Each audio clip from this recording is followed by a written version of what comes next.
First love, ito ang pag-ibig na kailanman ay hinding-hindi mawawala o malilimutan ng ating isipan. Ito rin ang klase ng pag-ibig na maaaring mag-iwan ng magagandang alaala sa paglipas ng panahon.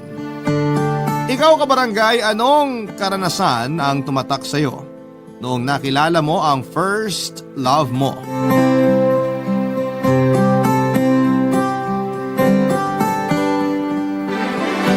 Dear Papa Dudut, isang mapagpalang araw sa lahat ng mga nakikinig sa Barangay Love Stories.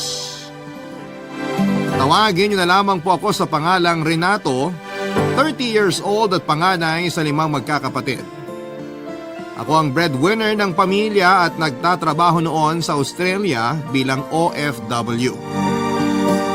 Naging waiter ako sa pinapasukan kong restaurant sa Canberra, ang capital city ng Australia. At 10 taon yung naging kontrata ko doon. Mahirap, pero kailangan kong kumayod. Simula nang mamatay ang aking tatay sa sakit na cancer. Simula nang iwan kami ng aking ama, ay itinuong ko ang aking sarili sa trabaho at sa pamilya. Sa 10 taon kong pagtatrabaho sa ibang bansa ay naipatayo ko na ang bahay namin. Napag-aral ko na rin ang aking mga kapatid at naibibigay ko naman ang mga gusto ng aking nanay Lydia. Hindi ko na inisip kung may matitira pa sa sahod ko para naman sa pangsarili kong mga gusto. Ang mahalaga ay maibigay ko ang pangangailangan ni nanay at ng mga kapatid ko. Maging maayos lang ang buhay nila at maging masaya ay okay na ako.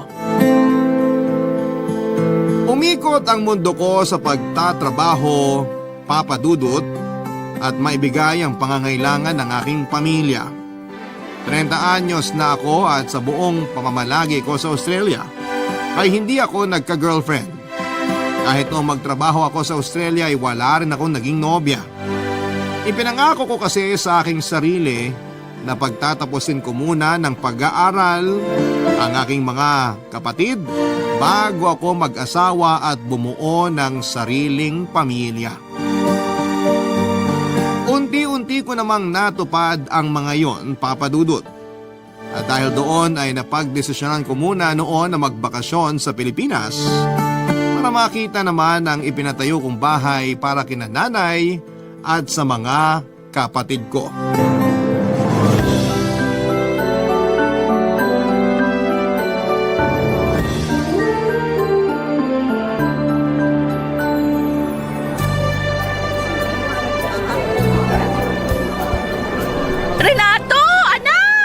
Nay! Sa wakas, nakauwi ka na. Pasensya na kung late ako sa pagsundo sa'yo. Kanina ka pa ba naghihintay? Hindi naman po, mga 30 minutes lang. Sabi ko naman po sa inyo, magta-taxi na lang ako. Ay naku, sayang ang gastos kung magta-taxi ka pa. Siguradong malaki ang magiging pamasahe mo. Isa pa, marami kang dalang gamit, kaya siguradong mahihirapan ka. Baka samantalahin ka pa ng ibang taxi driver dyan. Ay, oo nga po eh. Kaya ang hirap mamuhay dito sa Pilipinas. Minsan, sarili mo pang kababayan yung manloloko sa'yo. Samantalang, pare-pareho lang naman tayo na gusto makarao sa araw-araw. Kaya nga nag-arkila na lang ako ng sasakyan natin pa uwi. Mas mura at mas komportable pa sa biyahe. Salamat, Nay. Wala yun! Siya nga pala, Renato. Hanggang kailan ka rito sa Pilipinas? 6 na buwan lang po. Ha? Ang tagal nun ah. May ipon naman po ako. Huwag nyo nang alalahanin yung gastos. Tsaka, halos 10 taon din ako nawala. Gusto ko naman makasama kayo ng matagal-tagal. Ay kung sa bagay, marami na ring nagbago mula nang umalis ka. Eh, Nay, saan nyo pala gusto magbakasyon? O kaya, baka may gusto po kayong bilhin o kainin. Naku, ang totoo anak. Matagal ko nang gustong bumili ng alahas. May binibenta kasi sa akin yung kapitbahay natin. Kaso, hindi ko nabili. Kulang pa kasi yung budget ko. Baka pwedeng yun na lang. Ganun po ba? Sige po, bibili natin yan. Ay talaga? Oo naman po, Nay. Naku, napakabait talaga nitong anak ko. Kaya paborito ko to eh. Pahalik nga. Kayo talaga. Pinaliguan niyo pa ako ng halik sa pisngi. Tsaka alam ko naman pong binobola niyo lang ako. Uy, hindi Sa lahat ng anak ko, ikaw lang yung hindi nagpapasakit ng ulo ko. Bakit, Nay? Pinapasakit na ba ng mga kapatid ko yung ulo nyo? Ay, kung alam mo lang, Renato, yung isa mong kapatid na babae, gusto palaging sumasama sa mga barkada. Magbi-beach daw sila. Hindi ko pinayagan kasi malayo at may mga kasamang lalaki. Kayo naman, Nay. Para namang hindi kayo dumaan sa pagkadalaga. Sana pinayagan nyo na. Anong payagan? Nako, hindi Iba na ang mga kabataan ngayon. Hindi tulad ng mga panahon nyo na may mga takot pa sa magulang. Masyado na silang mapupusok ngayon. Alam mo ba yung anak ng kapitbahay natin? Grade 10 pa lang, buntis na. Kayo talaga. Tayo na lang kaya mag-beach magkakasama. Tagal ko na rin hindi nakakita ng dagat. Doon sa Australia, puro mga building at sasakyan lang nakikita ko. Talaga ba, anak? Uy, sige. Sigurado ako matutuwa ang mga kapatid mo. Papadudot ni minsan ay hindi ako humindi sa mga gusto ng aking ina. Kung ano ang mga bagay na gusto niyang bilhin at gawin ay palagi ko yung sinusunod. Madalas nga ay kulang pa ang pinapadala ko sa panggastos nila sa bahay. Minsan ay naiinis ako dahil halos kakapadala ko pa lamang ng pera sa kanila, wala pang isang buwan ay ubos na. Pero kahit na ganoon ay hinahayaan ko na lamang. Dinadaan ko na lamang sa pag-iinom ang inis ko. At kinabukasan ay balik na naman sa normal ang lahat. Paulit-ulit lang ang nangyayari sa akin at wala naman akong magawa dahil para din naman sa kanila yung ginagawa ko noon. May mga pagkakataong nangungulila ako noon sa aking pamilya. Mahirap man ay tiniis ko ang mga araw na ako lamang ang mag-isa. Papadudot minsan nga ay naisip ko na umuwi na lamang at maghanap ng trabaho. Pero tuwing sasagi sa isipan ko ang mga bagay na yon ay palaging may nangyayari na hindi ko inaasahan. Nang minsang magpaalam ako sa boss ko na mag-resign ako ay sakto namang naaksidente ang bunso kong kapatid. Nabangga raw ng kotse ang minamaneho niyang motor. Wala akong nagawa kundi ang ipagpaliban na lamang muna ang pag-uwi ko sa Pilipinas dahil nabaon ako sa utang noon sa mga kaibigan ko sa Australia para sa pampapagamot sa kapatid ko. Hindi ko alam ang gagawin ko ng mga panahong yon, Papadudot. Wala kasi sa buwan ng budget ko ang emergency fund na gagamitin para sa ospital kaya nakahiram ako sa mga kasama ko sa trabaho. Itinuloy ko ang pagtatrabaho sa Australia kasi ayaw ko namang pumayag na magtrabaho si nanay. Matanda na siya at may mga iniinda na ring mga sakit. Kaya kahit halos magkandakuba na ako sa pagtatrabaho sa ibang bansa, ay nagtiyaga pa rin ako dahil kailangan ako ng pamilya ko. Isang buwan pa nga lang ako noong nagbabakasyon sa Pilipinas, Papadudot, ay naimitehan ako ng mga kaklase ko noong high school na pumunta sa aming class reunion. Nung una ay ayaw kong pumunta dahil nahihiya ako. Alam ko kasing mas successful na sa akin ang mga kabatch ko. Pero nang malaman kong may isang tao na naging importante sa akin ang dadalo, hindi na ako nagdalawang isip pa at pumayag na sa imbitasyon nila. Pakiramdam ko tuloy ay nanunumbalik ang masasayang nangyari noong high school pa ako. Pumunta ako sa class reunion namin at doon ko siya nakita. Hindi pa rin siya nagbago, Papadudot. Maganda pa rin siya tulad ng dati at masasabi ko talagang first love never dies. Dahil nang magkita muli kami ay muling bumilis ang tibok ng aking puso. Muli kaming nagkita ng babaeng una kong minahal, Papadudot. Siya nga pala, ang pangalan niya ay Luisa.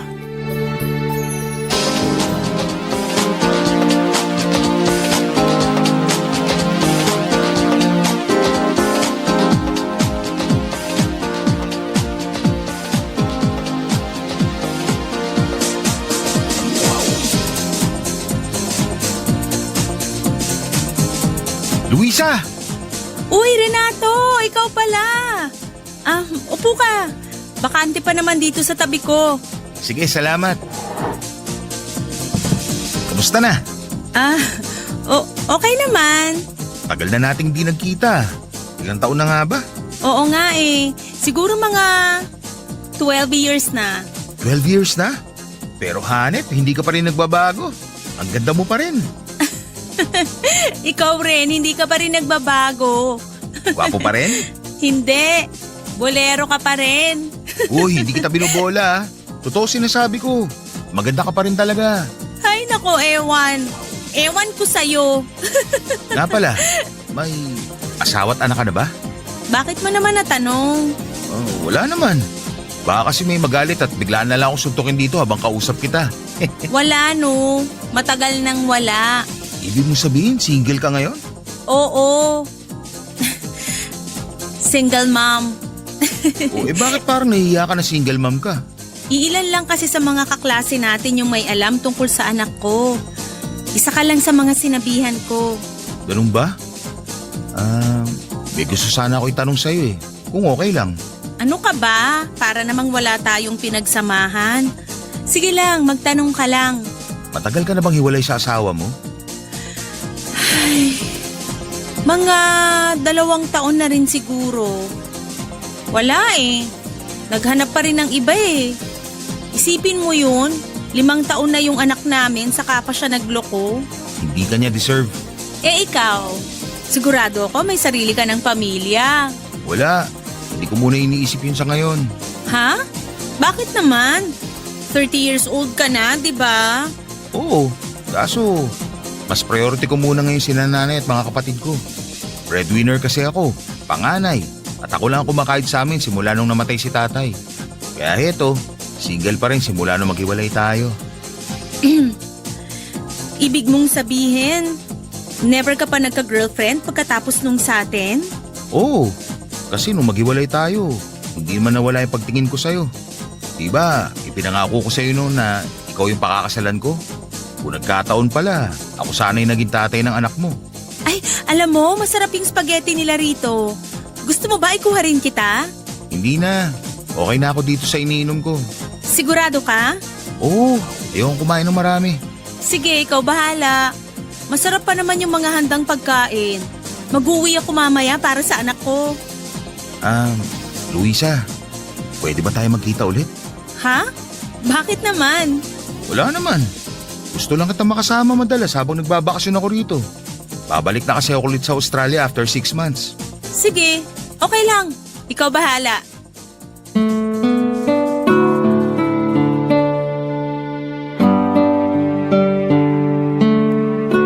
Papadudot pakiramdam ko ay nagkaroon ulit ako ng pag-asa sa sinabing yon ni Luisa. Naging memorable ang gabing yon para sa akin. Hindi nga ako nakatulog dahil magdamag kong iniisip kung ano ang susunod kong gagawin kapag nagkita kaming dalawang muli. Inaamin ko na may nararamdaman pa rin ako para sa kanya. Naghiwalay lamang kami dahil mas inisip ko ang kapakanan ni nanay noon. Pero maayos naman kaming naghiwalay ni Luisa at sinabi ko sa kanya na kailangan ko munang magtrabaho sa ibang bansa para may pangtustos sa gastusin ng aking pamilya. Hindi naman siya kumontra sa mga sinabi ko noon. Yun nga lang ay nang maging OFW ako ay nawalan na rin ako ng balita sa kanya. Lumipas man, papadudot, ang mahigit 1 dekada na hindi kami nagkita ay nananatili pa rin ang pagmamahal ko sa kanya. Hindi ko naman inaasahan na sa pagkikita namin ay manunumbalik ang mga masasayang ala-ala naming dalawa sa aking isipan. Natatandaan ko na noong kami pa ay masaya naman ang naging tagbo ng relasyon namin, sabay pa nga naming pinapangarap na makapagtrabaho sa ibang bansa. Pero biglang nagbago ang desisyon niya nang magkasakit ang kanyang ina. Hindi niya raw kayang iwanan ang nanay niya kasi sila na lang ang magkasama sa buhay. Maaga rin kasing nawala ang tatay ni Luisa kaya tanging ang kanyang ina ang naging sandalan niya ng mahabang panahon. Naunawaan ko naman ang dahilan niya pero hindi ko naman pwedeng ipagsawalang bahala na lamang ang kagustuhan kong makapagtrabaho sa ibang bansa. Lalo't kapos kami noon dahil si nanay na lamang din ang naging katuwang ko para mabuhay kami. Nakakatuwa lang na kahit papaano ay naiahon ko sa hirapang pamilya ko, Papa Dudut. Unti-unti kong nakikita ang mga bagay na pinaghirapan ko sa loob ng 10 taon. Kaya hindi naman siguro masama kung sakaling hayaan ko namang maging masaya ang sarili ko sa muli naming pagkikita ni Luisa. Papa Dudut, ng mga oras na magkausap kami ay marami akong gustong sabihin sa kanya. Gusto kong ipakita kung gaano ako kasaya na nagkita kaming muli. Kaya lang ay kakaunti lamang ang oras na kami ay nagkausap. Pero nangako ako noon sa sarili ko na kung magkikita pa kami ay hindi ko na palalampasin ang pagkakataon, sapagkat gusto kong ligawan siyang muli ng mga panahong yon, Papa Dudut. Barangay Love Stories. Barangay Love Stories. Dumating na nga ang araw na pinakahihintay ko, Papa Dudut. Nagkita kaming muli ni Luisa sa isang restaurant sa Makati. Sa muli naming pagkikita ni Luisa ay hindi ko maitago ang sayang nararamdaman ko. Ganon pala talaga kapag gusto mo ang isang tao. Kulang ang isang araw na kasama mo siya. Kung pwede nga lang ay huwag na sanang matapos ang oras na magkasama kaming dalawa. Hindi mawala ang ngiti sa mga labi ko habang kausap ko siya at pakiramdam ko ay sasabog ang dibdib ko sa sobrang kaba habang kausap ko si Luisa. Hindi ko nga siya magawang titigan ng diretsyo sa mga mata dahil naiilang ako. Pero hindi ko hinayaan na pangunahan ako ng kaba noong mga oras na yon. Inamin ko sa kanya na gusto ko siya at nung una ay tila nag-aalinlangan siyang sumagot nang aminin ang totoo kong nararamdaman para sa kanya. Hindi rin naman siguro masama kung sakaling manligaw ako sa kanya kasi nga single naman siya at hiwalay sa asawa. Tatanggapin ko naman kahit may anak na siya, Papa Dudut. Alam kong hindi magiging madali ang lahat sa amin pero kahit ano pa man ang pagsubok na dadaanan naming dalawa ay handa akong harapin makasama lamang siya. Hindi ko naman pinalampas ang sandali na magkasama kami at tinanong ko siya kung maaari ba akong dumalaw sa bahay nila. Pumayag naman siya, Papa Dudut. Pagkakataon ko na kasi yon para patunayan sa kanya na handa akong ipaglaban ang nararamdaman ko para sa kanya. Noong mga oras na yon ay nakatayo ako sa harap ng pinto ng bahay niya. Nagdadalawang isip pa akong mag-doorbell pero nandun na rin naman ako kaya nilakasan ko na ang loob ko, Papa Dudut.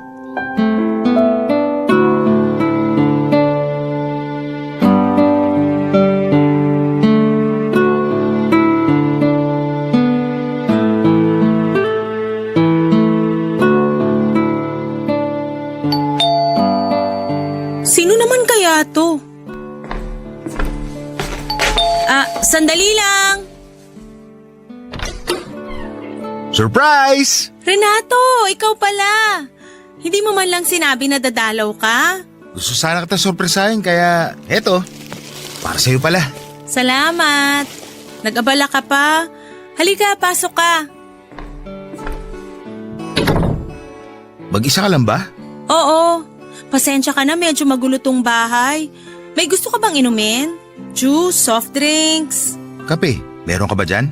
Oo. Sandali, ipagtitimpla kita. Maupo ka muna.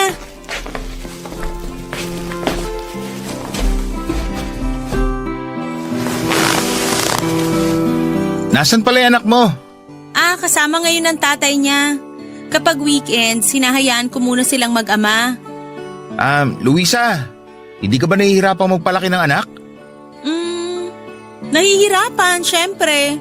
Pero kailangan ko maging matatag kasi kailangan ako ng anak ko. Oh, eto na yung kape mo. Dahan-dahan ka lang, medyo mainit. Salamat. Mahal mo pa ba yung tatay ng anak mo? Ano namang klaseng tanong yan? Wala lang. Baka lang kasi naiisip mong humanap pa rin ng katuwang sa buhay since matagal ka ng single. Hindi ko muna iniisip yan sa ngayon. Mas priority ko kasi anak ko kaysa sa mga ganyang bagay. Paano kung sabihin ko sa'yo na gusto ko tayong ligawan? Huwag kang magbiro, Renato. Hindi ako nagbibiro. Nag-iisip ka ba? Ano na lang sasabihin ng mga tao sa paligid mo? May anak na ako. Wala akong pakialam sa sasabihin nila. Gusto kita. Yun ang mahalaga sa akin. Hindi mo alam ang sinasabi mo. Luisa, totoo tong nararamdaman ko. Gusto pa rin kita at handa akong patunayan yun. Ay, ano bang nakita mo sa akin para magustuhan mo? Marami. Hindi ka katulad ng ibang babae na nakilala ko. Mabait ka, maalaga, at higit sa lahat, totoong tao ka. Sige, payag na akong manligaw ka. Talaga? Pero wag kang umasa na sasagutin kita agad ah. Oo, hindi ako aasa. Sigurado ako na hindi mo pagsisisihan na pinagbigyan mo ako manligaw sa'yo. Tingnan natin. Salamat ah. Sus, para yun lang eh. Oh, kape mo, baka lumamig. Sorry, na-excite lang ako. Hindi ka pa ba hinahanap sa inyo? Bakit? Pinapaalis mo na ba ako? Hindi naman. Medyo madilim na rin kasi, baka hinahanap ka na rin ng nanay at mga kapatid mo. Oo nga pala, kailangan ko na rin umuwi. Gusto kasi ni nanay na sa bahay na ako maghapunan. Salamat nga pala sa kape ah.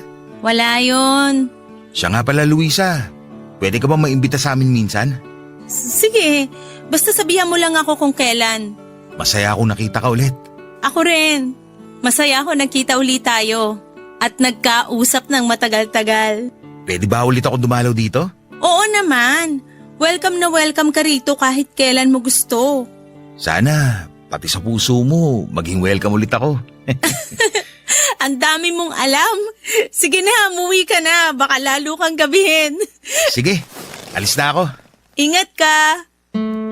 Papadudot isang pag-asa ang nakita ko ng mga panahong yon. Akala ko nga ay hindi ako papayagan ni Luisa na manligaw sa kanya. Nag-aalangan din ako noong una dahil baka huli na ang lahat para sa amin. Pero mali pala ako. May pag-asa palang maibalik ang dating kami. Pinaunlakan ni Luisa ang hiling ko na siya naman ang bumisita sa bahay at ipakilala ko kina nanay. At sa pagpayag niya, ay kaagad ako nag-set ng araw para maipakilala siya sa aking pamilya. Nagdala pa nga si Luisa ng mga prutas para kay nanay at masaya naman ang pagsalubong sa kanya ng aking ina. Welcome na welcome siya sa bahay namin. Ipinagluto pa nga siya ng masasarap na putahe ng nanay ko. Ilan sa mga yon ay alam kong mga paborito niya. Marami pa rin naman akong alam tungkol kay Luisa kahit matagal kaming nagkahiwalay. Lalo na pagdating sa mga paborito niya. Hanggang sa panahon na yon ay alam ko pa rin ang mga paborito niyang panoorin, pati na rin ang mga paborito niyang kanta. Pink naman ang paborito niyang kulay kaya sinabi ko kay nanay na pink ang ilagay na mantel sa mesa namin. Naging magaan ang pakikitungo ni nanay kay Luisa Papadudot. Marami rin pala silang pagkakapareho. Pareho nilang interes ang pagluluto at panonood ng mga drama sa telebisyon. Nagulat nga ako dahil mukhang mas magkakasundo sila ni nanay sa mga bagay na gusto nilang gawin. Hindi na itinago ni Luisa kay nanay na may anak na siya pero hiwalay sa asawa. Ipinaliwanag ko naman sa aking ina kung ano ang sitwasyong meron si Luisa at nauunawaan naman niya ang bagay na yon. Pero napansin ko na medyo nag-iba rin ang timpla ni nanay matapos mapag-usapan ng tungkol sa pagkakaroon ng anak at pagiging hiwalay sa asawa ni Luisa. Ganon pa man noong buong time na nasa bahay si Luisa ay naging maganda ang pakikitungo ng pamilya ko sa kanya. Akala ko naman ay maayos na ang lahat. Totoo nga ata yung sabi nila na huwag kang maging masyadong masaya kasi may bawi yon. Kung anong saya mo ng sobra ay merong kaukulang kalungkutan yon na kapalit papadudot.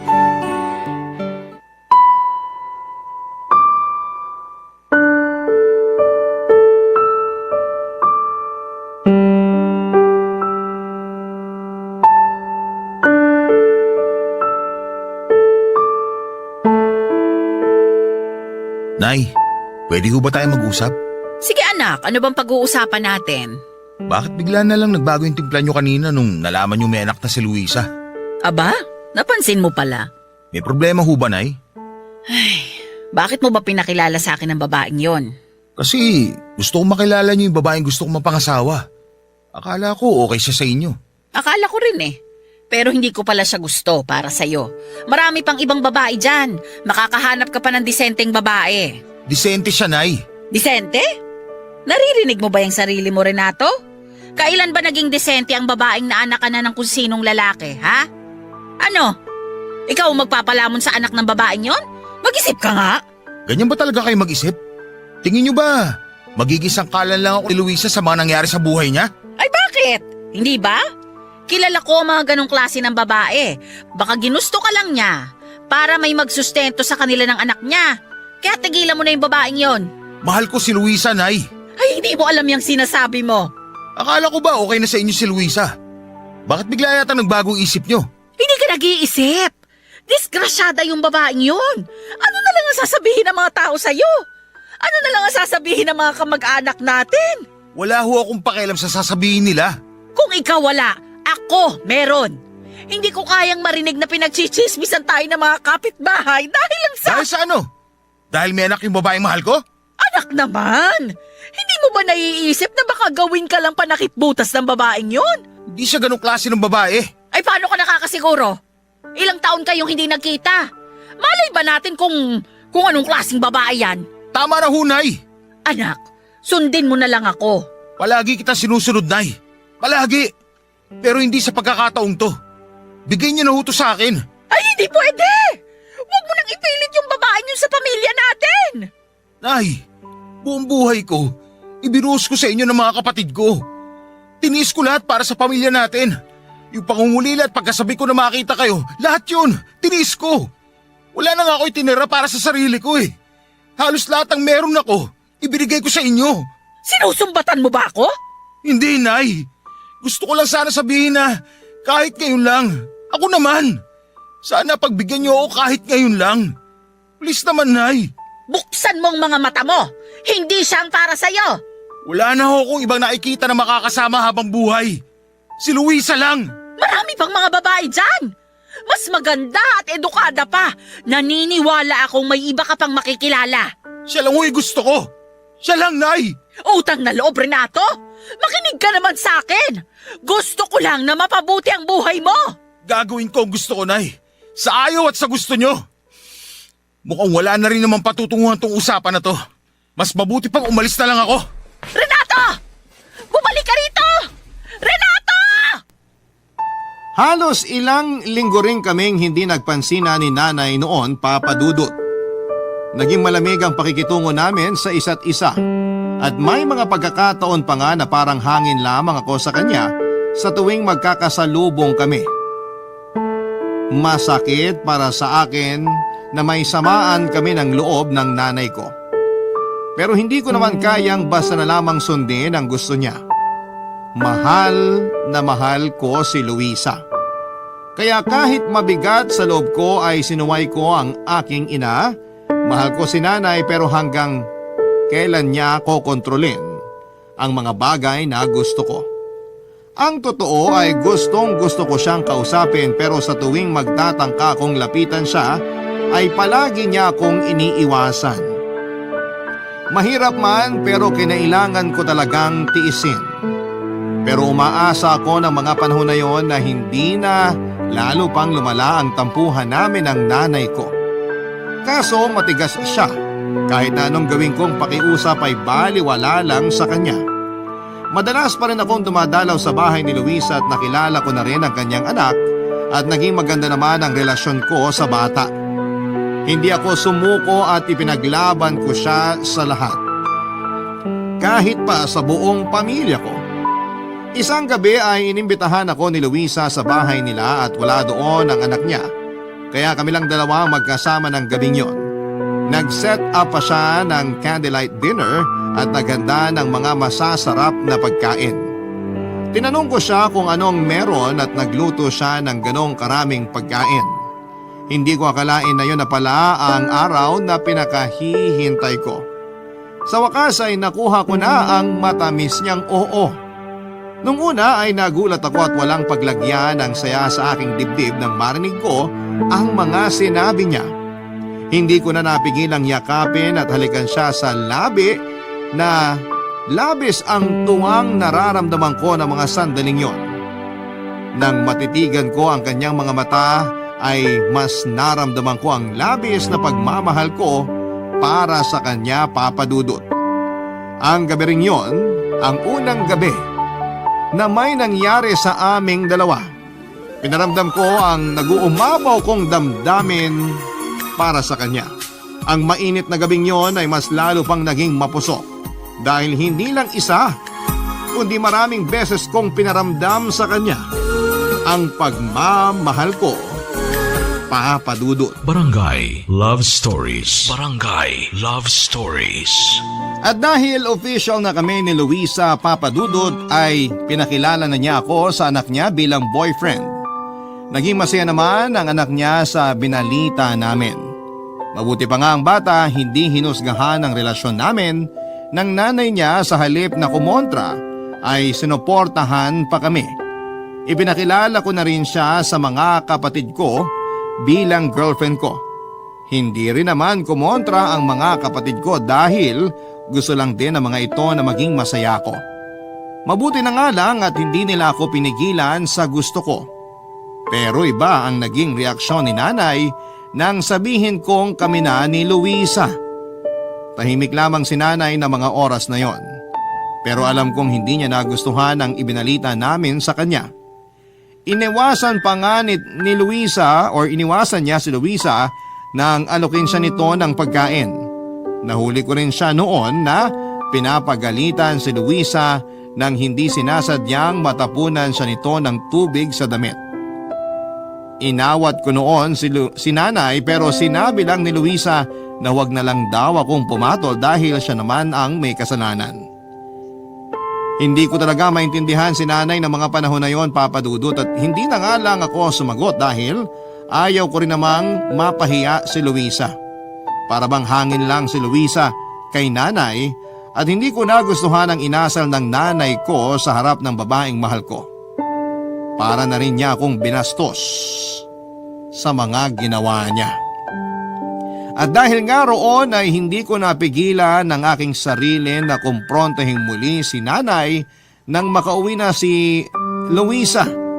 Nakakainis lang na hindi man lang nirespeto ng nanay ko ang kagustuhan ko. Siya pa ang may ganang magmataas pagkatapos ng lahat ng ginawa ko para sa pamilya namin. Hindi naman sa nanunumbat ako, Papa Dudut, pero sa hirap ng dinanas ko sa ibang bansa. Sana naman ay sinuportahan ako ni nanay sa mga desisyon na makasama si Luisa habang buhay. Pero mukhang malabong mangyari ang bagay na yon dahil parang naging sintigas ng bakal ang puso ng aking ina.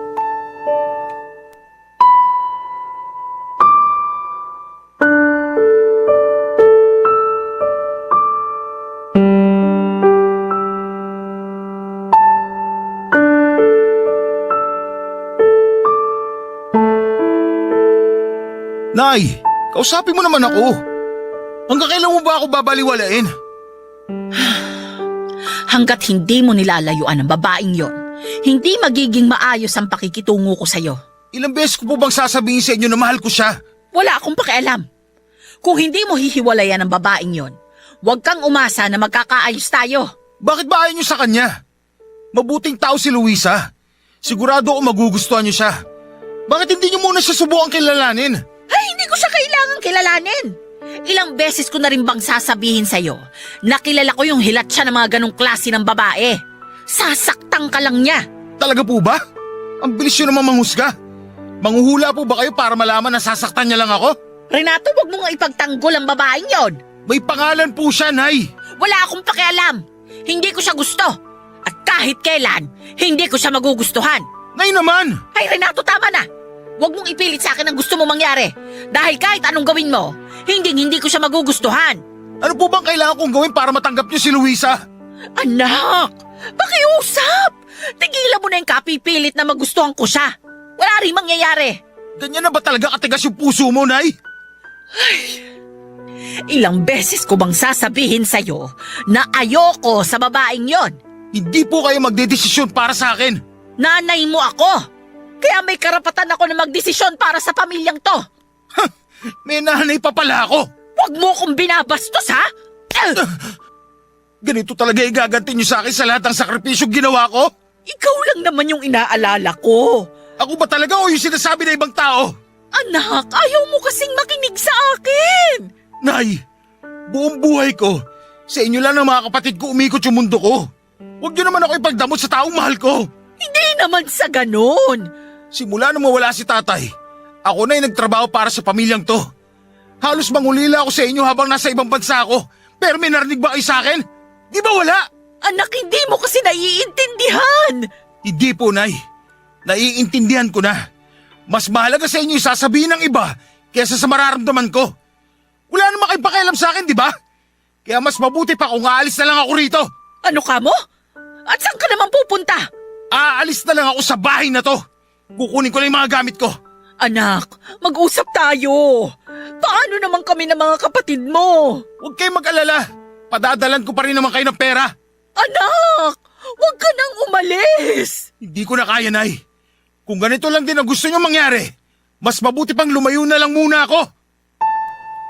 Papa Dudut, dahil sa naging pagtatalo namin ng nanay ko ay nag-decide na muna akong umalis sa amin. Pinuntahan ko si Luisa sa bahay nila at nakiusap na kung pwede ay sa kanila na muna ako tumuloy. Magiliw naman akong pinatuloy ng girlfriend ko sa bahay nila. Mabigat man sa akin ang pag-alis ko sa amin ay wala naman akong magagawa dahil ayoko rin naman na mas lumala pa ang hindi namin pagkakaunawaan ni nanay. Tiniis ko na hindi ko siya kausapin. At may mga pagkakataong tumatawag siya pero hindi ko yon sinasagot. Hindi naman ako nagmimintis na magpadala sa kanila sa tuwing kailangan nila ng pera sa bahay.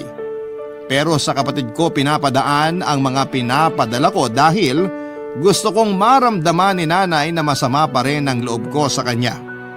Para bang naging bato na rin ang puso ko dahil sa mga nangyari. 2 linggo rin akong nagstay kina Luisa, Papa Dudut. Akala ko nga ay hahayaan lamang ako ni Luisa sa desisyon ko. Pero iba pala ang babaeng minahal ko. Siya mismo ang kumumbinsi sa akin na makipag-ayos kay nanay. Ayaw niya raw na mas lalo pang lumala ang hindi namin pagkakaunawaan. Kaya siguro gano'n na lamang ang pangungumbinsi niya sa akin na makipag-ayos na. Isa pa ay ayaw din niya na mas sumama pa ang tingin ng nanay ko sa kanya kung sakaling hahayaan niya lamang ako noon na hindi umuwi sa amin. Kung sakaling pakakasalan ko siya, hindi naman siya papayag na may samaan sila ng loob ng aking ina. Naisip kong tama nga rin ang mga sinabi niya. Pakakasalan ko si Luisa pero ayaw ko namang may mabigat siyang nararamdaman sa nanay ko kapag naging mag-asawa na kami. Papa Dudut, doon ko na-realize na tama yung punto ni Luisa na kahit na anong mangyari ay pamilya pa rin kami ni nanay. Matapos ang aming pag-uusap ay sinamahan niya ako sa bahay namin. Nasa harap pa lamang ako ng aming bakuran ay abot langit na ang kaba ko dahil hindi ko alam kung ano ang sasabihin ko kay nanay. Oras na makita niya ako. Pero sinabi lang ni Luisa na kahit na anong mangyari ay nasa likod ko lamang siya. Kabado pa akong umuwi sa amin sa bahay para makipag-ayos kay nanay ng mga oras na yon, Papa Dudut.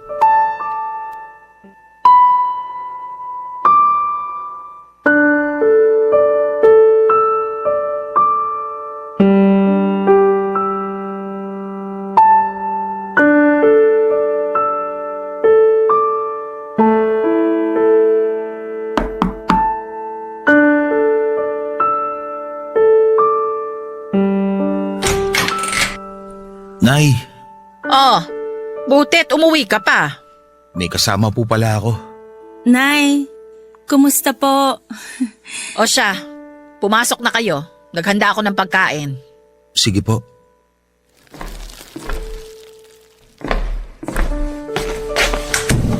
Mukhang hindi bad mood si nanay mo ngayon ah.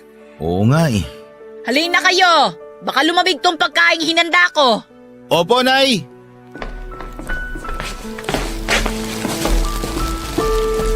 Nay, para po pala sa inyo.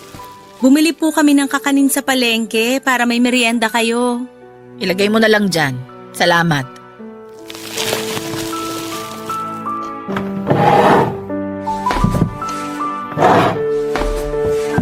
Nay, may gusto po sana ako sabihin sa inyo. Ano yon? Gusto ko sanang humingi ng tawad sa mga nasabi ko nung nakaraan. Mali ako na pinagsalitaan ko kayo ng masama. Kahit anong mangyari, nanay ko pa rin po kayo. Sana po, magkaayos na tayo. Ako rin po. Gusto ko pong mag-sorry kung ano man yung pagkakamaling nagawa ko. Pero mahal na mahal ko po ang anak nyo. Pangako po na hinding-hindi ko sasaktan si Renato. Ako nga ang dapat humingi ng pasensya. Masyado akong pinangunahan ng takot. Mas iniisip ko pa yung sasabihin ng iba kaysa sa kasiyahan ng anak ko. Anak, sorry ha. Nay, huwag na kayong umiyak. Luisa, anak. Pasensya ka na kung nahusgahan kita kaagad. Sana mapatawad niyo pa ako. Wag na po nating isipin yon. Ang mahalaga po sa akin ngayon, okay na po kayo ni Renato. Ang totoo nga niya, Nay. Si Luisa po ang kumumbisi sa akin na kausapin kayo. Talaga ba?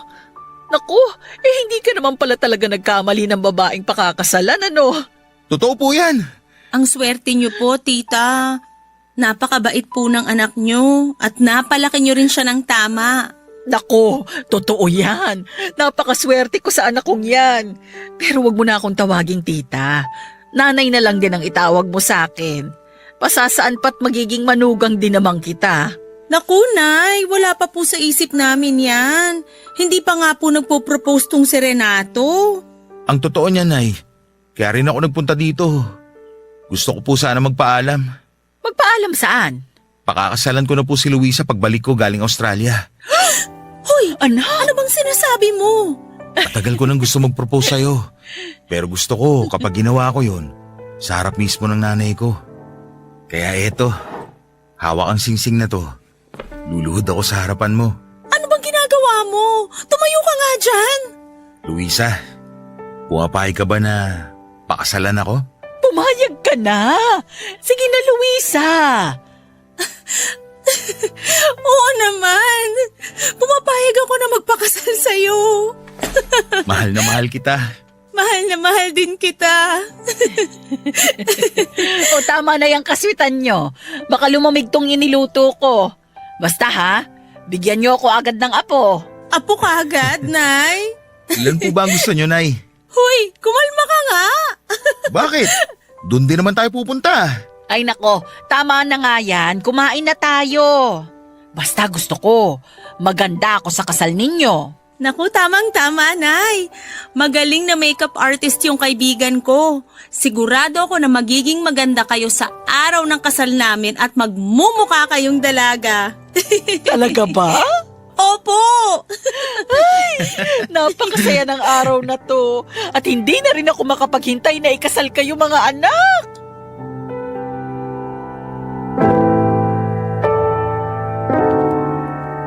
Papadudot yun na yata ang pinakamasayang araw sa buong buhay ko. Pakiramdam ko ay lumilipad ako sa alapaap sa sobrang saya ng araw na yon. Pumayag na si nanay na magpakasal kami pero dahil ipinangako ko kay nanay na pagtatapusin ko muna sa pag-aaral ang mga kapatid ko, ay bumalik po ako sa Australia at pinagpatuloy ang aking trabaho doon. Makalipas lamang ang ilang linggo matapos ng proposal ko ay lumipad ulit ako para muling makipagsapalaran sa Australia. Pero kahit na ganoon ay hindi naman nawala ang pagiging close ni Nanay at Luisa sa isa't isa.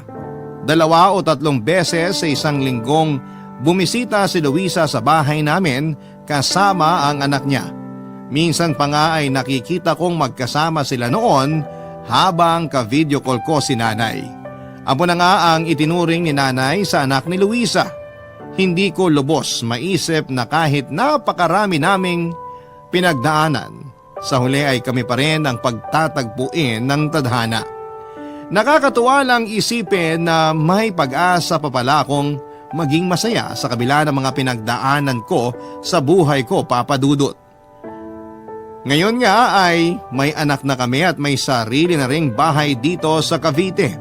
Naisipan kong magtayo ng sariling bakery since mahilig din akong mag-bake noong nasa Australia pa ako. Nagtayo na rin ako ng sarili kong tindahan at kayo lang ang pinapakinggan namin sa bakery. Naging libangan ko na rin po ang Barangay Love Stories simula nang makapag-decide akong dito na sa Pilipinas mag for good. Sa tuwing napapakinggan ko ang inyong programa sa radyo ay napapawi ang pagkainip ko sa pagbabantay sa aking negosyo. Kaya talagang hindi katakatakang number 1 kayo sa buong bansa dahil sa mga magagandang kwento ng buhay na ibinabahagi ninyo sa amin. Minsan ay susubukin tayo ng nararamdaman nating pag-ibig. Doon natin malalaman na totoo ang kasabihan na lahat ay hahamakin. Oras na makaramdam tayo ng tunay na pagmamahal. Ikaw kabarangay, ano ang handa mong isakripisyo para sa taong minamahal mo? Ang sabi ko noon kapag nagmahal ako ay hindi ako magpapakatanga ng sobra. Hindi ko ibababa ang sarili ko para lamang sa ibang tao. Palagi kong papahalagahan ang sarili ko dahil yon ang alam kong tama.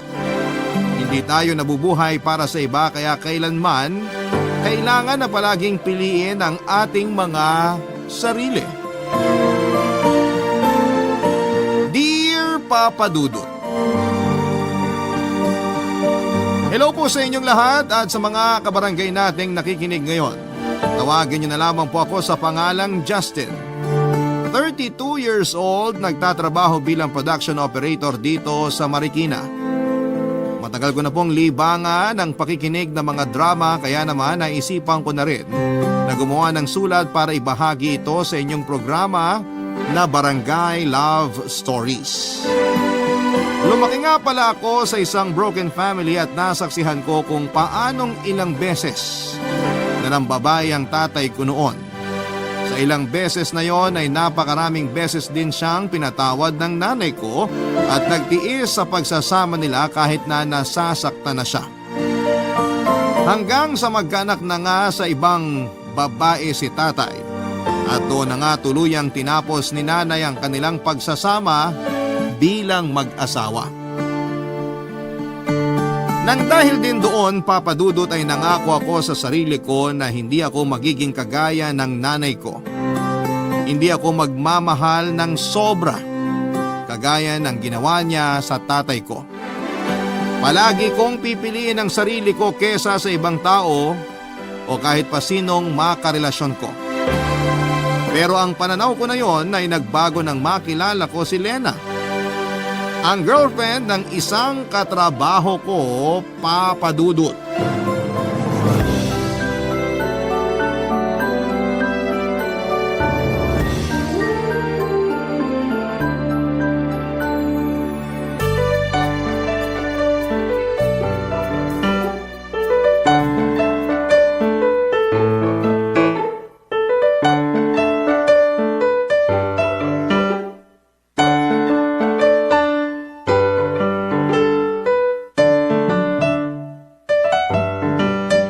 Mga pare, mauna na kaming umuwi ni Lena. Baka matraffic pa kami. O sige Jojo, walang problema. Happy birthday ulit, Justin. Thank you Lena. Salamat din pala dun sa dinala mong sisig para sa pulutan namin. Napakasarap. Talaga? Nagustuhan mo? Oo, sobra. Solid yung lasa tsaka yung pagkakaluto. Di ba Danny? Oo, bitin nga eh. Next time ulit ha.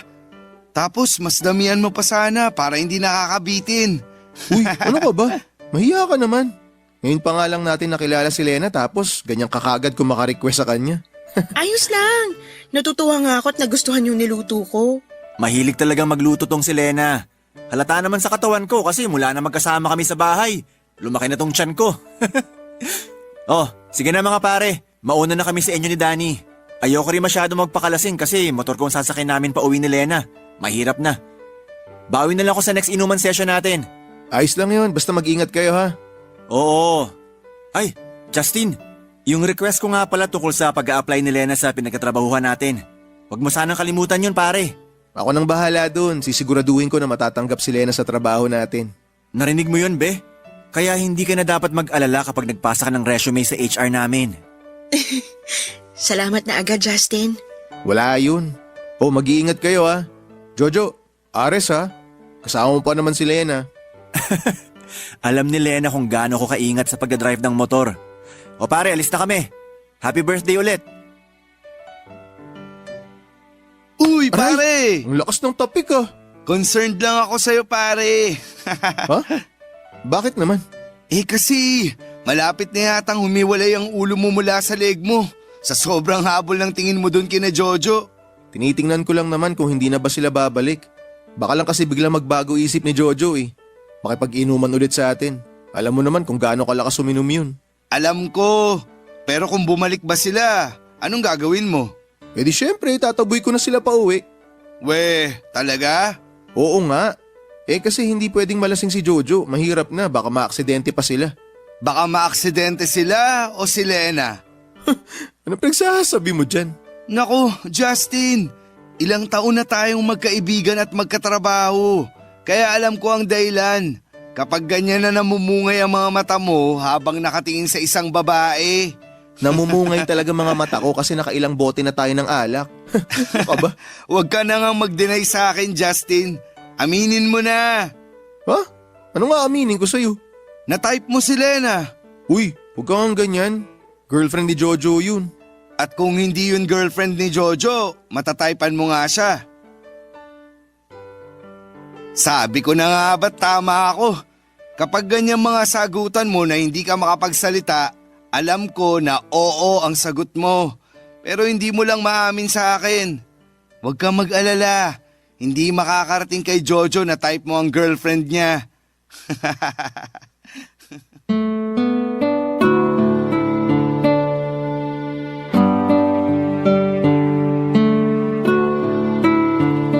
Papadudot maganda si Lena. Hindi siya matangkad, morena ang kulay ng kanyang makinis na balat. Malambing ang kanyang boses at pinaka gusto kong parte ng mukha niya ay ang mga mata niya na para bang palaging nang-aakit. Sa tuwing magsasalubong ang mga tingin naming dalawa, unang beses ko pa lamang siyang nakita, iba na ang naramdaman kong kilig. Para akong na love at first sight sa kanya nang ipakilala siya ni Jojo sa amin ni Danny. Pero syempre pilit ko yon na hindi pinahalata sa kanya kasi nga girlfriend siya ng kaibigan ko. Papadudo, tinulungan ko si Jojo na maipasok si Lena sa pinagtatrabahuhan namin. Hanggang second year high school lamang kasi ang natapos nito at required sa amin na at least ay nakapagtapos ng fourth year sa high school. Pero dahil malaki ang tiwala sa akin ng boss namin ay pumayag ito na tanggapin si Lena at makapagtrabaho sa amin. Naging daan yon, Papadudod, para maging close kami ni Lena. Lalo na nang maging pareho ang schedule namin sa trabaho. Pagkalipas ng halos isang taon ay bigla na lamang hindi na pumasok si Jojo sa trabaho at nalaman ko na buntis si Lena. Kaya lang ay ayaw daw siyang panagutan ni Jojo dahil tinatanggi nito na ito ang ama ng ipinagbubuntis niya. Ang masama pa doon ay pinaalis na si Lena sa tinutuluyan niyang apartment dahil wala na siyang pambayad doon. Hindi na rin kasi umuwi pa si Jojo sa kanila at nang sabihin sa akin yun ni Lena, nagmagandang loob ako na patuloyin muna siya sa apartment na tinitirahan ko noon, Papadudot.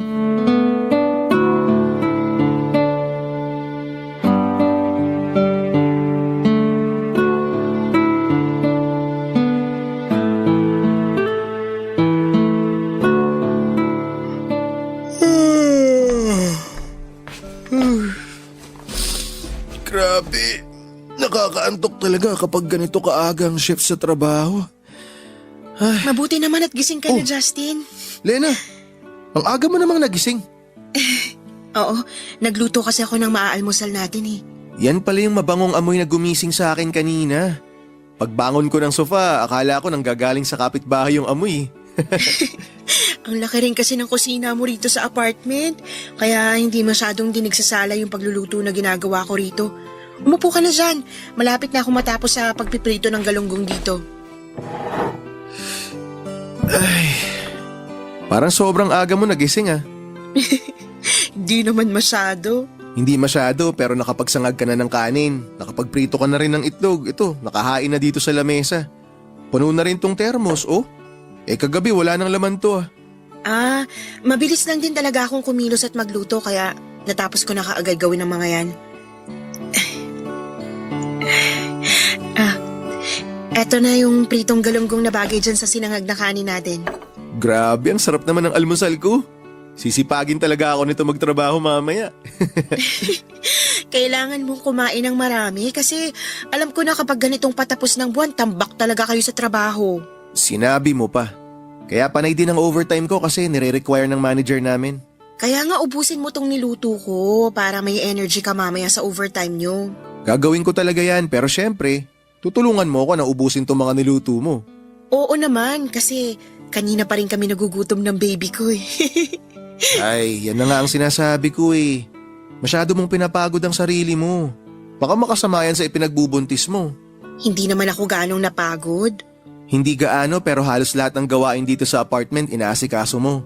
Yung paglalaba, paglilinis ng banyo, pagdidilig ng ilang halaman ko sa labas, tsaka pag-aayos ng mga gamit sa sala. Lahat yun palagi mong inaasikaso. Wala rin kasi akong ibang pwedeng pagkaabalahan dito sa apartment mo, Justin eh. Pwede ka namang manood ng mga palabas sa GMA o makinig sa Barangay LS para hindi ka naiinip dito. Ayun na nga, hindi rin kasi talaga ako sanay na hindi kumikilos sa bahay kaya naghahanap talaga ako ng pwedeng gawin. Pero kailangan mo na ring sanayin ng sarili mo na ipahinga ang katawan mo. Nabanggit mo kasi sa akin yung sinabi sa'yo ng doktor na medyo sensitibo ang pagbubuntis mo. Kaya kailangan mong alagaan ang katawan mo. Inaalagaan ko naman ang sarili ko kaya hindi mo ako dapat alalahanin. Ang totoo, nahihiya na nga ako sa'yo, Justin. Bakit ka naman nahihiya sa akin? Kasi ilang araw na rin akong nagiging abala sa'yo. Sa halip na masarap ang pahinga mo sa kwarto, doon ka sa sala natutulog para magamit ko yung kwarto mo. Okay lang naman talaga sa akin kahit sa sofa na lang ako matulog o kahit na maglatag ako ng banig sa sahig, makakatulog pa rin ako ng maayos. Ayun naman ang di ko matitiis, Lena. Yung makita na sa sofa ka natutulog lalo na sa kalagayan mo ngayon. Pero apartment mo to, kaya mas may karapatan ka na. Lena, ang sabi ko naman sa'yo, di ba? Habang nandito ka sa apartment ko, ituring mo na rin na parang bahay mo to. Huwag kang mahiya o mailang sa akin. Dahil gusto ko na maging komportable ka habang nandito ka. Salamat talaga, Justin. Salamat sa lahat ng tulong mo sa akin. Sus, wala yun. Basta ikaw, Lena. Papadudot nang magsimulang lumalim ang pagkakaibigan namin ni Lena noon, mas lalo ring lumalim ang espesyal na pagtingin ko para sa kanya. Doon ko nalaman na galing siya sa mahirap na pamilya at lumuluwas pa siya ng Maynila para makipagsapalaran sa buhay. Meron siyang 6 na kapatid sa probinsya at dahil siya ang panganay, siya rin ang maagang sumalo ng responsibilidad mula nang mamatay ang kanilang ama. Doon ako mas lalong humanga kay Lena, Papadudot, kasi nakita ko ang tiyaga niya at labis na pagmamahal sa kanyang pamilya. At kahit wala na siyang masyadong kilala sa Maynila, naglakas loob siyang lumuwas at pumasok sa iba't ibang trabaho na alam niya na para lang makapagpadala ng pera sa pamilya niya sa probinsya. Sa isang karinderya siya noon nagtrabaho nang makilala niya si Jojo at maging boyfriend. Kay Jojo rin ang galing ang ideya na doon na lamang siya magtrabaho sa kumpanya namin na kaagad naman niyang sinang-ayunan. Maayos naman ang naging pagsasama nila kahit may ilang pagtatalo din sila tungkol sa mga gastusin, Papadudot. At pambababae ni Jojo na ilang beses niyang pinalampas. Pero mula na makipaghiwalay ito sa kanya pagkatapos niyang ipaalam na buntis siya ay bigla na lamang itong nag-resign sa kanyang trabaho at hindi na muli pang nagpakita sa kanya, Papadudot. Barangay Love Stories. Barangay Love Stories. Papadudod sinuggest ko kay Lena na umuwi na lamang muna siya sa pamilya niya sa probinsya. Pero ang sabi niya ay ayaw niyang umuwi sa probinsya para lamang pagchismisan siya ng mga tao doon. Ayaw niya rin na madismaya ang nanay niya dahil ilang beses siyang pinigilan nito na lumuwas ng Maynila. Marami raw kasing babae sa probinsya nila ang lumuwas ng Maynila at umuwi sa probinsya na buntis na pero wala namang mga boyfriend o asawa. Umuwi para magdagdag ng pabigat sa kani-kanilang pamilya. At yon ang ayaw na mangyari ni Lena Papadudut. Nung araw na sinabi sa akin ni Lena ang tungkol sa pinagbubuntis niya at hindi na pagpapakita sa kanya ni Jojo ay grabe ang iyak niya, Papadudut. Tapos na ang shift namin sa trabaho at sa may kantin siya nagkwento sa akin habang umiiyak. Namumroblema siya kung saan siya titira sa oras na tuluyan na siyang paalisin ng may-ari ng tinutuluyan niya. Napadala na raw kasi niya ang pera niya sa probinsya at hindi niya pwedeng galawin ang ipon niya. Halos hindi na raw siya kumakain ng maayos para lamang makatipid.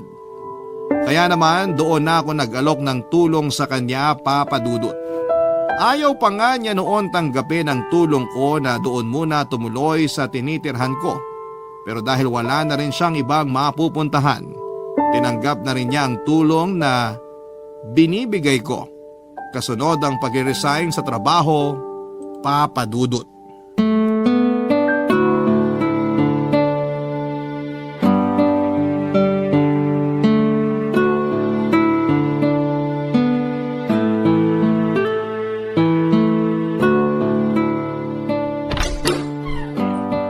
Justin, eto pang minudo para sa pulutan nyo ni Danny.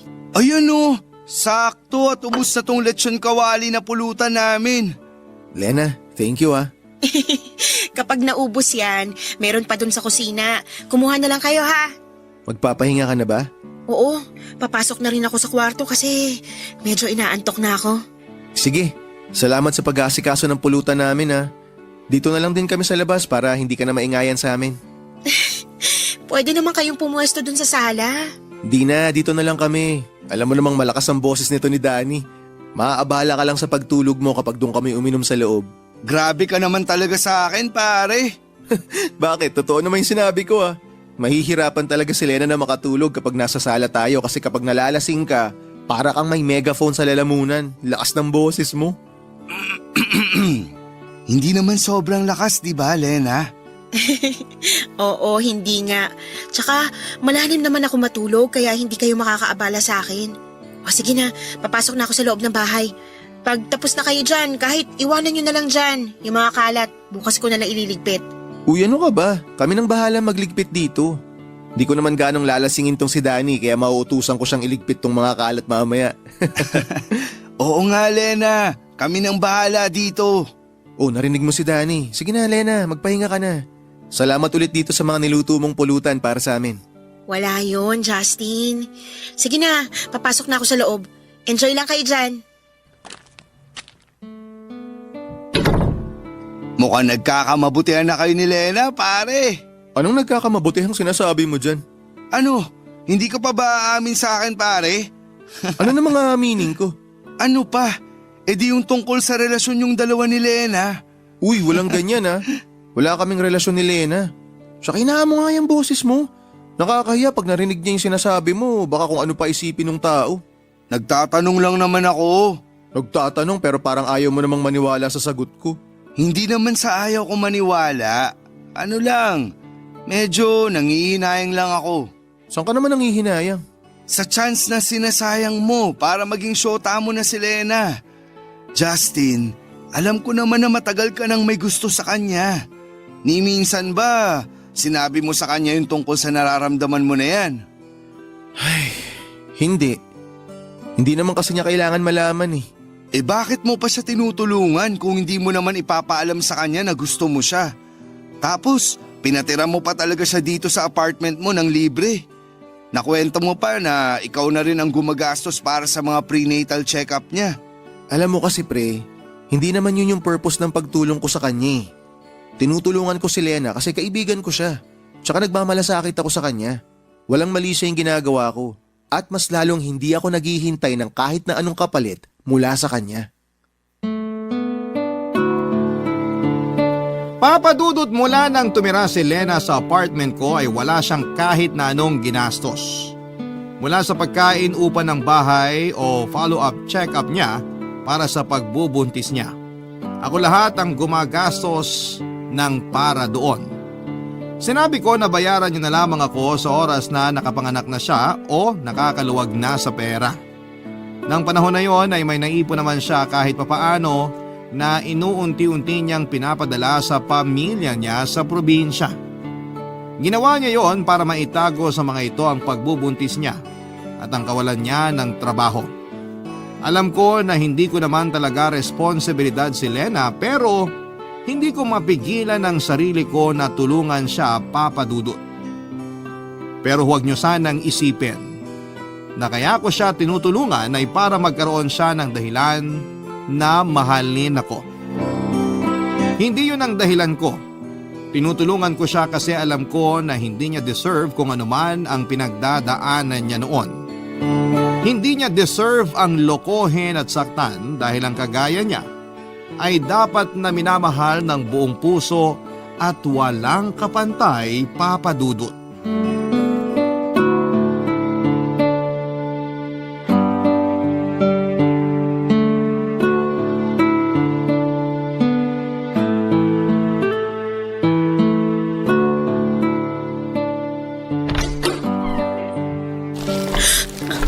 Justin, ang aga mo naman yatang umuwi ngayon. Oo, nag-early out kasi ako. Bakit? Masama bang pakiramdam mo?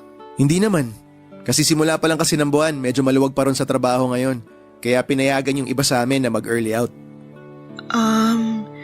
Buti ayos lang yun sa manager nyo. Walang kaso yun sa kanya. Normal na rin namang nangyayari to pag walang masyadong ginagawa. Tsaka konti lang din naman kaming pinapayagan na mag-early out. Yung mga empleyado lang na madalas mag-overtime. Siyempre, kasama ako ron. Kasi patayan din talaga yung record ko ng overtime eh. Oo nga eh. Grabe rin kasi yung overtime mo nung nakaraang buwan. Kung may best in overtime lang na award, ako na nakakuha nun sigurado. Ay, oo nga pala. May dala ako ditong pakwan oh. Di ba sabi mo kahapon gusto mo mag-watermelon shake? Oo. Tamang-tama gumagana pa yung lumang blender ko dyan kaya magagamit ko pa yun para gumawa ng shake mamaya. Teka, may lakad ka ba? Ha? Oo. Ano kasi? Aalis kasi ako, Justin. Saan ka pupunta? Ano kasi, Justin? May schedule ka ba ang check-up ngayon? Ha? Naku, nawala yata yun sa isip ko ah. Sakto pala na maaga ako nakauwi. Masasamahan kita. Anong oras ba yung check-up mo? Pwede na to, no? Di na siguro ako magpapalit ng damit para hindi tayo malate kasi baka… Wala akong check-up ngayon, Justin. Ah, ganun ba? Saan pala ang lakad mo?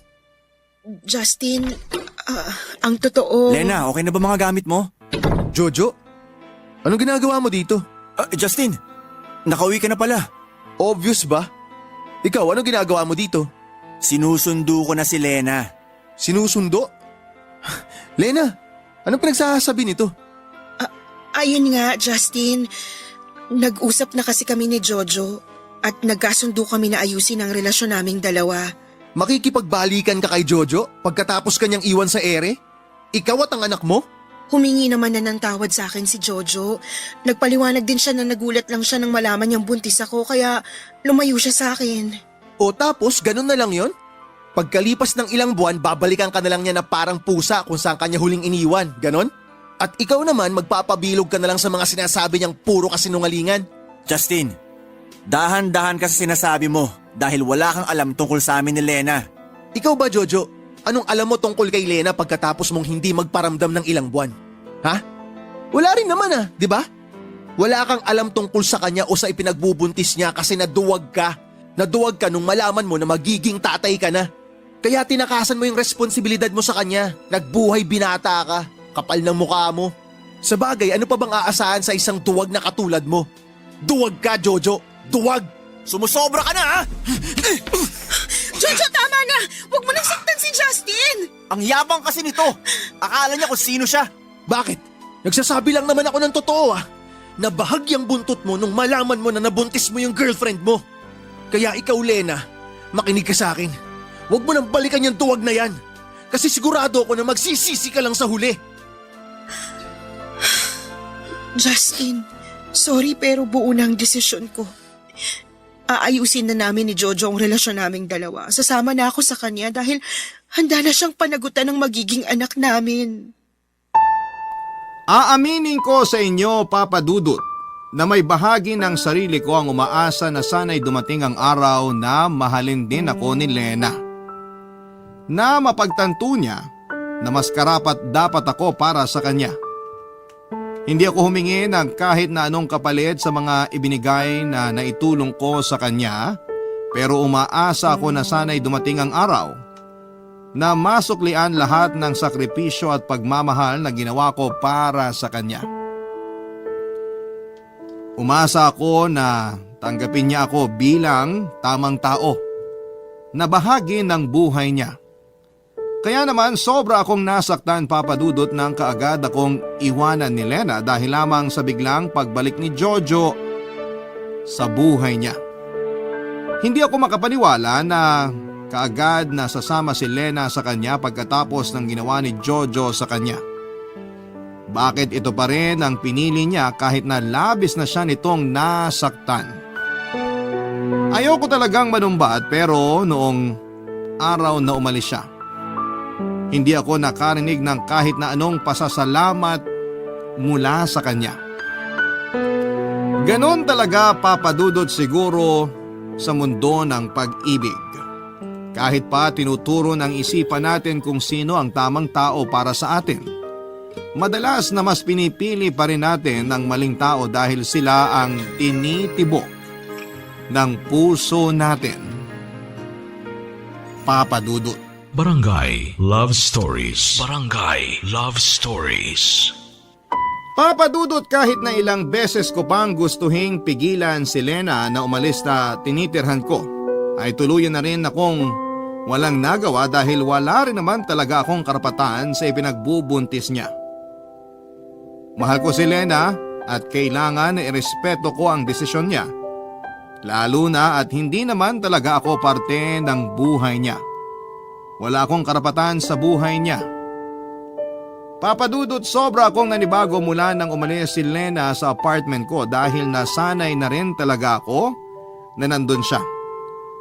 Ilang buwan din siyang tumira sa bahay at pakiramdam ko noon, nagsasama na kami talaga bilang mag-asawa. Nag-resign na rin kasi siya sa trabaho kaya palaging nasa apartment lang.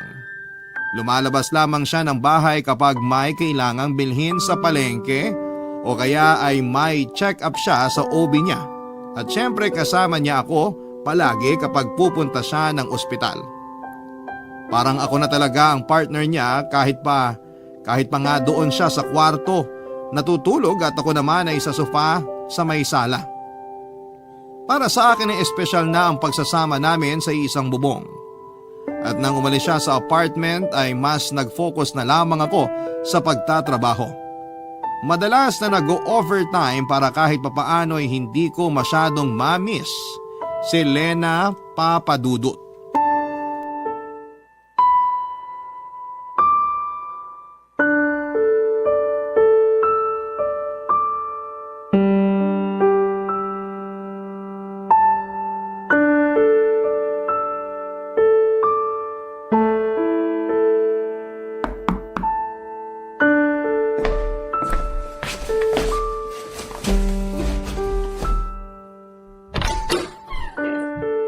Lena?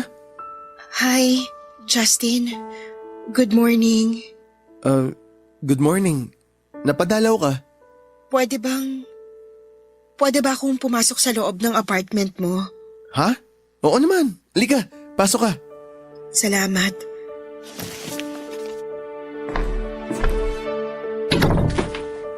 Maupo ka muna sa sofa.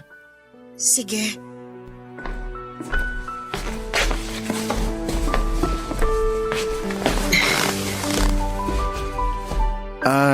Nagugutom ka ba? May gusto ka bang kainin o inumin? Gusto mo ba ng kape o... Justin, ayos lang ako. Hindi ako gutom at hindi rin ako nauuhaw. Okay. Bakit ka nga pala biglang bumalik dito sa apartment? Tsaka napansin ko medyo malaki yung bag na dala mo Anong meron?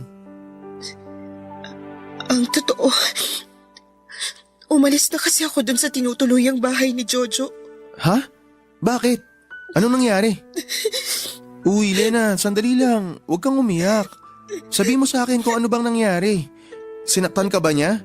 Pinagbuhatan ka ba niya ng kamay? Mas masakit pa dyan ang ginawa niya sa akin, Justin. Anong mas masakit pa yung ginawa niya sa'yo? Bakit? Ano bang ginawa niya? Sabihin mo sa akin, Lena. Niloko niya ako. Niloko ako ni Jojo, Justin. Niloko niya ako. Ang sakit. Ang sakit, Justin. Lena, sandali, huminahon ka lang. Baka mamaya makasama pa sa baby mo yung sobrang pag-iyak mo Ang sakit kasi talaga, Justin. Hindi ako makapaniwala na magagawa yun sa akin ni Jojo ngayong magkakaanak na kami. Ano ba kasing nangyari? Nahuli ko siya na may ibang babae na pala siya. Paano mo siya nahuli? Ilang araw na kasi siyang umuwi ng malalim ang gabi. Tapos, madalas na may naaamoy akong pabango ng babae sa mga damit niya na nilalaban ko. Baka naman may katrabaho lang siyang babae na napadikit sa kanya. Posible naman yun. Hindi, Justin. Noon pa lang, malakas ng kutob ko na may ibang babae si Jojo. Kaya hindi ako nakatiis. Pinuntahan ko siya kagabi sa pinagtatrabahuan niya. Nakuha ko kasi yung address sa company ID niya, kaya alam ko kung saan ko siya pupuntahan. Sinakto ko sa oras ng tapos ng trabaho niya at doon. Doon ko nakita na tama ang lahat ng hinala ko, Justin. Nakita ko siyang naglalakad habang may kahawak kamay siya na ibang babae. Kaya hindi ko na napigilan ang sarili ko. Sinugod ko sila pero pinagtabuyan lang ako ni Jojo. Tinulak niya pa ako ng malakas. At halos masubsob ako sa lupa nang gawin niya yun. Ano? Ginawa niya sa'yo yun? Oo. At sinabi niya na kahit kailan, ayaw niya na raw ako makita pero hinintay ko pa rin siya sa apartment niya, Justin. Hinintay ko siya hanggang kaninang madaling araw. Pero hindi siya umuwi. Nag-text lang siya sa akin na sana raw pag-uwi niya sa bahay. Hindi niya na ako makita doon. Ay, napakawalang hiya talaga ng lalaking yun. Justin, ayoko talaga sanang umalis. Ayoko masirang pamilya namin at ayoko lumaki na walang tatay ang magiging anak ko pero pagod na ako. Pagod na akong mahalin si Jojo. Pagod na akong masaktan ng dahil sa kanya pero natatakot ako. Natatakot ako kasi wala na akong alam na ibang pwedeng puntahan dito sa Maynila kaya nandito ulit ako. Justin, sorry. Sorry kung bigla na lang akong umalis doon. Sorry kung hindi man lang ako nakapagpasalamat sa'yo. Nahihiya ako na bumalik dito ngayon pero wala na talaga akong ibang pupuntahan. Kaya sorry. Sorry talaga. Lena, huwag ka na mag-sorry. Hindi naman ako nagalit sa'yo At mas lalong hindi rin kita pababayaan. Hindi ko kayo pababayaan ng magiging anak mo. Papadudot sa parting ito ng sulat ko ay alam ko na marami ng kabarangay ang naiinis sa akin ngayon dahil sa ginawa ko na muling pagtanggap kay Lena sa apartment ko. Pero naaawa na lang din kasi ako sa kanya. Ang laki na ng tiyan niya at hirap na siyang maglakad tapos ay halata sa mukha niya na sobrang stress pa siya. Sino ba namang hindi may stress kung halos harap-harapan na pala siyang niloloko ng karelasyon niya? Alam ko na mahirap din sa kanya na bumalik sa akin pero ginawa niya dahil malaki ang tiwala niya sa akin. Alam niya na hindi ko siya kayang tiisin. Alam niya na maaawa ko sa kanya. Kaya tutulungan ko rin siya, Papa Dudut. Sige, aaminin ko na hindi lang talaga awa ang nararamdaman ko para kay Lena ng mga oras na yon. Nandun pa rin ang espesyal na pagmamahal ko para sa kanya. Kailanman ay hindi yon nawala o nabawasan. Kahit pa nasaktan talaga ako dahil sa biglang pag-iwan niya sa akin para lamang bumalik kay Jojo. Malalim pa rin ang pagmamahal ko para sa kanya kaya naman, kagaya ng dati, sinuportahan kong muli siya. Tinulungan at inalagaan hanggang sa makapanganak siya. Ako ang gumastos lahat para sa panganganak niya hanggang sa pangangailangan ng baby niya sa loob ng ilang buwan.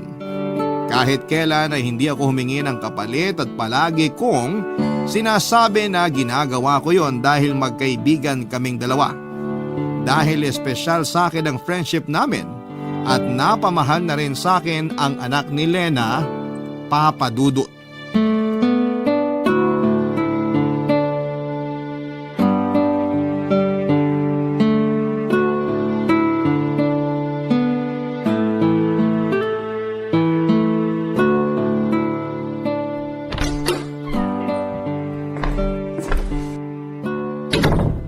Lena? Lena, nasa kwarto ka ba? May papakita ako sa'yo, dali. Sigurado magugustuhan mo to. Justin, Lena, sorry hindi na ako kumatok. Dumiretso pasok na ako. Excited na kasi ako ipakita sa ito eh. Ay, teka, tulog na ba si baby? oo, kanina pa kaya medyo malalim ng tulog niya sa crib ngayon. Mamaya ako na lang siya lalambingin. Gusto ko na talagang makita mo tong dala ko. Oh, buksan mo tong paper bag, dali. Anong laman ito? Buksan mo na para malaman mo. Sige. Mga damit para kay baby? Oo, para sa kanya lahat yan. Binili ko yan sa asawa ng kasamaan ko sa trabaho. Branded at brand new ang mga yan pero mura lang niya binenta sa akin. Binigyan niya kasi ako ng malaking discount para daw makabili ako ng marami. Ang gaganda ng mga to, Justin. Mukhang bagay talaga sa baby ko. Ako mismo pumili ng mga yan. Sobrang excited ko nga kanina habang pumipili ako eh. Ang gaganda nga talaga ng mga to. Nagustuhan mo ba? Oo naman, syempre. Lahat to, bagay na bagay kay baby. Ang totoo, nahihiya na nga ako sa'yo, Justin eh. Bakit ka naman mahihiya? Alam mo naman na napamahal na sa akin ng baby mo. Kaya ginagawa ko to kasi importante siya sa akin. Importante kayong dalawa sa akin ng baby mo. Ayun na nga, masyado mo nang inaakong responsibilidad sa amin ng anak ko kahit hindi mo naman kailangang gawin yun. Magkaibigan tayong dalawa kaya hindi ka na iba sa akin.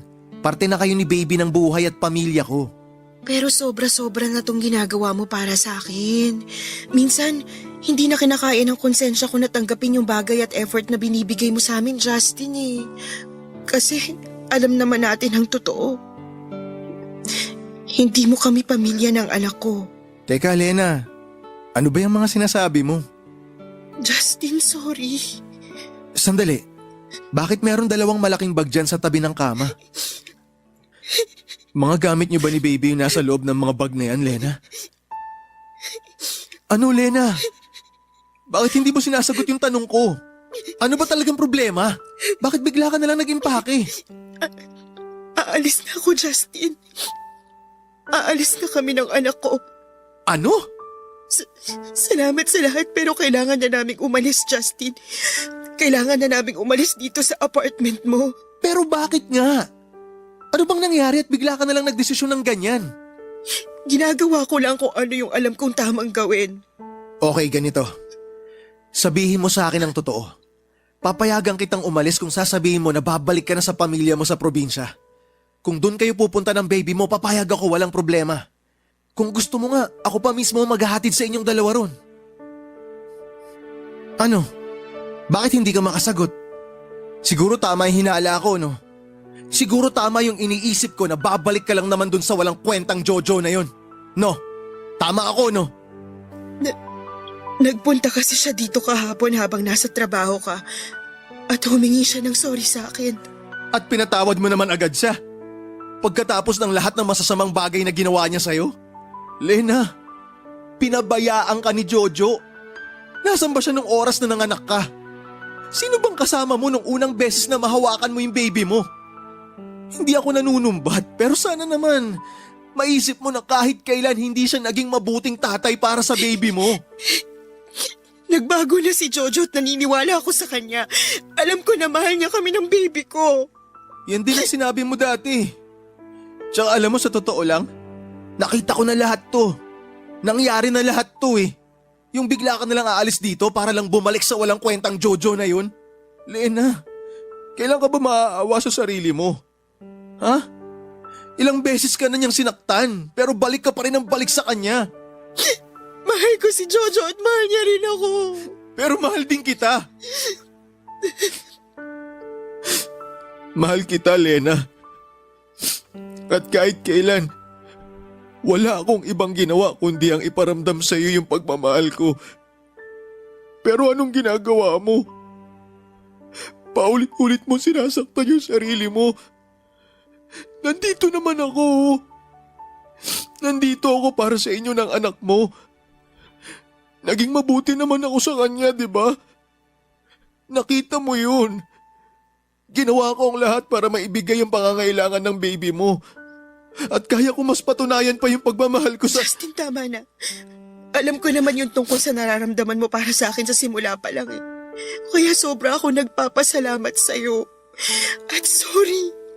Sorry kung kahit kailan hindi ko kayang suklian yun. Bakit hindi mo muna subukan?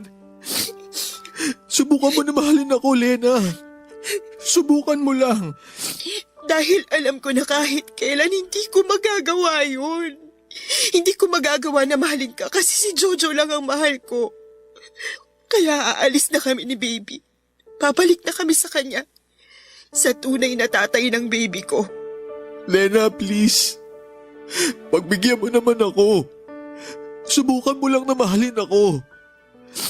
Huwag ka na munang umalis dito. Kaya ko kayong alagaan ng anak mo. Kaya ko magpakatatay at gagawin ko ang lahat para sa... Tama na, Justin. Salamat sa lahat ng nagawa mo para sa akin, pero hanggang pagkakaibigan lang talagang kaya kong ibigay sa'yo. Sorry. At salamat sa lahat ng tulong na naibigay mo sa akin. Papa Dudut, yon ang unang pagkakataon na inamin ko kay Lena ang nararamdaman kong pagmamahal para sa kanya.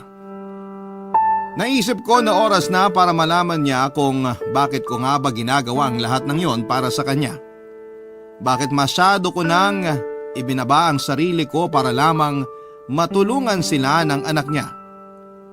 At ang akala ko ay kagaya ng sabi ng ibang tao ay luluwag ang pakiramdam mo oras na maipaalam mo at masabi ang totoong sinisigaw ng puso mo. Pero hindi yon ang nangyari sa akin, Papa Dudut. Kailanman ay hindi gumaan ang nararamdaman ko.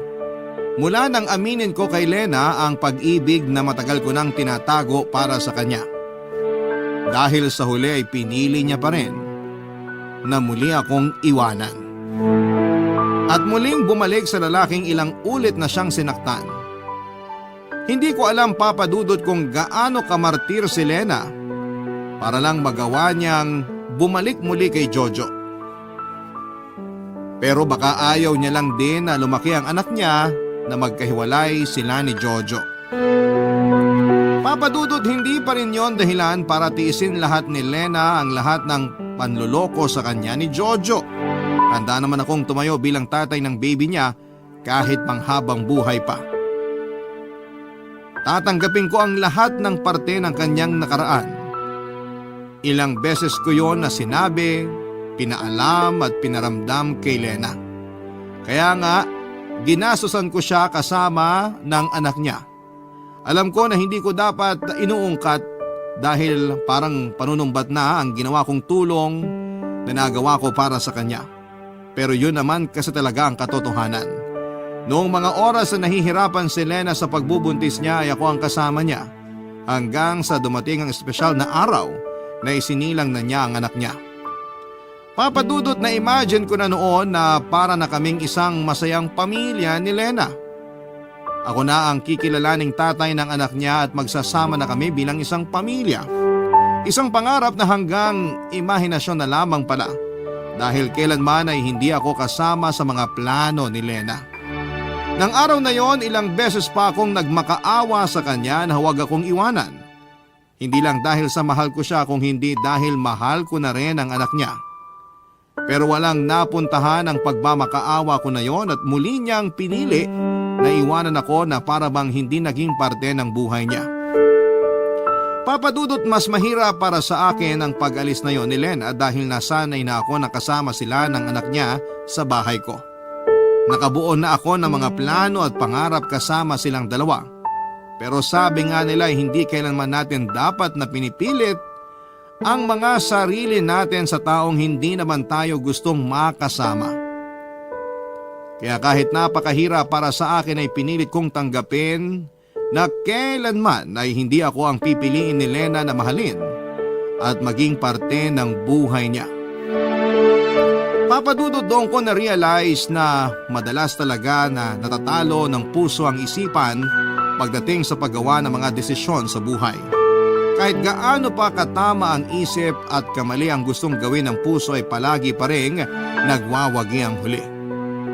Kahit alam natin na masasaktan lang din tayo, palagi pa rin nating pinipili ang magmahal. Dahil sa bandang huli, ang mahalaga doon ay naging masaya tayo kahit sa maikling parte lamang ng kwento ng buhay natin. Dito na po nagtatapos ang sulat ko at sana'y nakapag-iwan po ito ng aral sa ating mga kabarangay.